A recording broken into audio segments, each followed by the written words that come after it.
This is a podcast to get you familiar with bone marrow. This first slide is an overview of red or hematopoietic bone marrow. It's a smear. The two large cells with multi-lobe nuclei are megakaryocytes, while the smaller cells seen on the slide are precursors of red blood cells and various white blood cells. Mature cells are also visible in this particular bone marrow preparation. Now, at this magnification, I wouldn't expect you to be able to identify too many of the cells, with the exception perhaps of the two large megakaryocytes.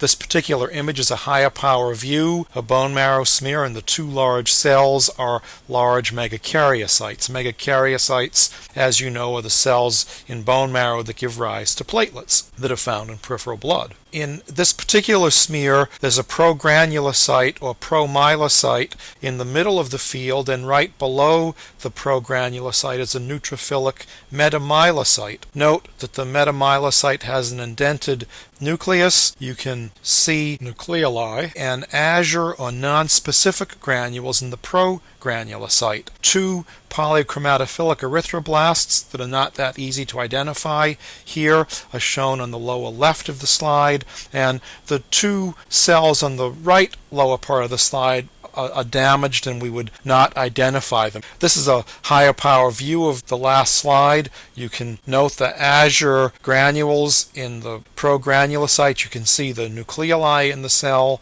and you can see how large this progranulocyte is, and of course the neutrophilic metamyelocyte below it. Note the large progranulocyte with cytoplasmic azure granules in the center of the field. A neutrophilic band cell and another large immature cell are seen adjacent to the progranulocyte. The larger cell is probably an early neutrophilic myelocyte. Two much smaller cells seen in the corner of the slide are late stages in the sequence of erythropoiesis. They are identified as polychromatophilic erythroblasts because of the gray-blue cytoplasm. Other cells on the slide cannot really be identified with certainty. The rounded but somewhat condensed nucleus and light blue cytoplasm of the large cell in the center of the field identify this cell as a neutrophilic myelocyte. There is also a hint of nucleoli within the nucleus, a characteristic of early cells in the hematopoietic sequence. The other three large cells are later stages in the neutrophil differentiation.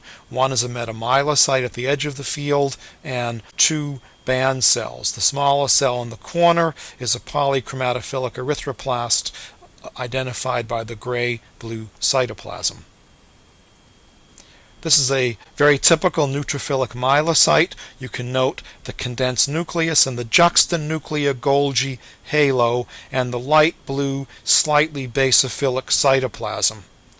Here is an eosinophilic myelocyte in the center of the field. You can compare this eosinophilic myelocyte with the neutrophilic myelocyte that was on the last slide. Here again, the eosinophilic myelocyte. Here's a neutrophil and an early basophilic erythroblast. The basophilic erythroblast shown on the right of the slide. It's characterized by an intensely basophilic rim of cytoplasm and a rounded nucleus with chromatin that is beginning to condense, and that intensely basophilic cytoplasm and the condensing chromatin is characteristic of this particular cell type. The cells shown here represent stages in the differentiation of polychromatophilic erythroblasts. Note the checkerboard pattern in the chromatin, the decrease in cytoplasmic basophilia and cell size, and the consistently round nucleus in this sequence of differentiation. Here are four polychromatophilic erythroblasts. The cell with granules in its cytoplasm on the lower right can't be identified with certainty. This particular cell in the middle of the field and the one on the next slide are orthochromatophilic erythroblasts. In these cells, the hemoglobin-rich cytoplasm closely matches the acidophilic cytoplasm of mature erythrocytes.